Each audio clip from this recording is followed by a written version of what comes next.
Kemudian untuk Ibu Putri dari Palembang. Jika seorang istri mempunyai hutang, apakah hutang istri merupakan hutang suami dan apakah suami wajib melunasi hutang istrinya? Baik, ketika kita bicara masalah rumah tangga, tentu suami istri itu menjadi satu ya. Bahkan banyak yang menyarankan rekening itu harusnya digabung, antara suami dan istri itu digabung. Tapi memang ada perkataan yang mengatakan uang suami uang istri, uang istri uang suami. Perkataan yang mengatakan uang suami itu uang istri, uang istri uang istri. Nah ini jadi masalah juga. Ketika uang istri berarti utang istri kan, bukan utang suami. Nah makanya saya sarankan memang kita harus terbuka masalah keuangan kita dengan suami, bukan dengan suami.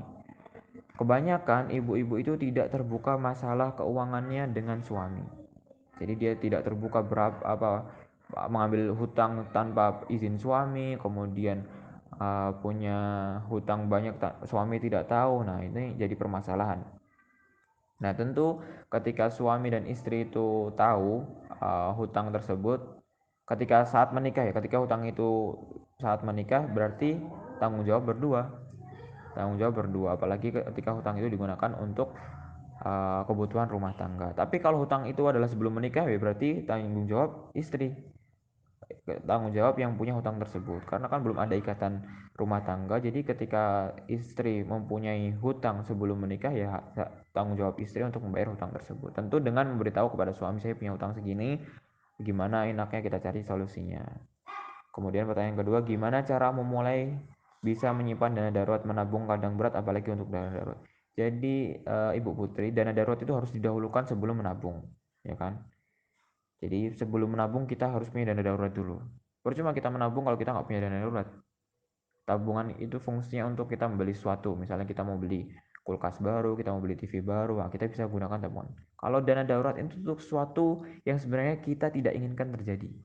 Misalnya ban motor meletus, harus ganti ban, nah itu bisa pakai dana darurat. Atau misalnya ada keluarga sakit, kita harus berangkat ke sana, nah itu bisa menggunakan dana darurat.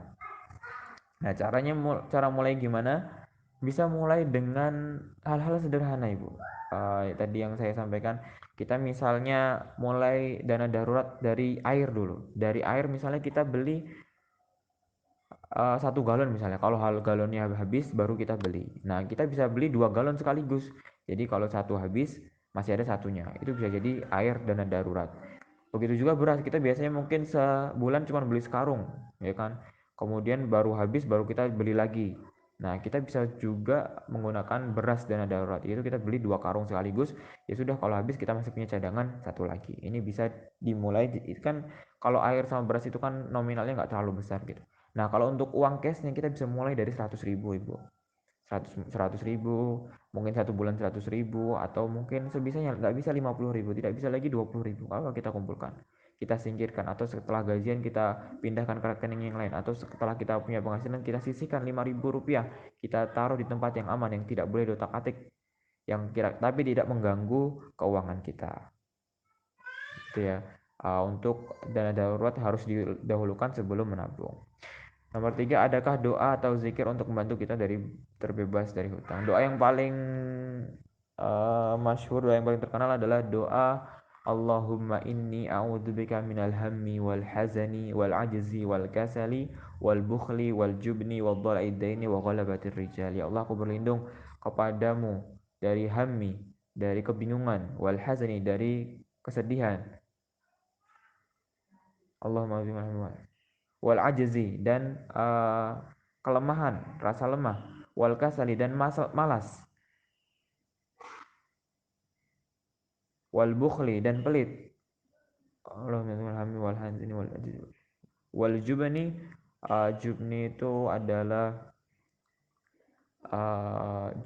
pengecut. Wa ghalabatid daini, dan uh, berlindung dari banyaknya hutang. Wa ghalabatir rijal, dan uh, penindasan dari orang-orang.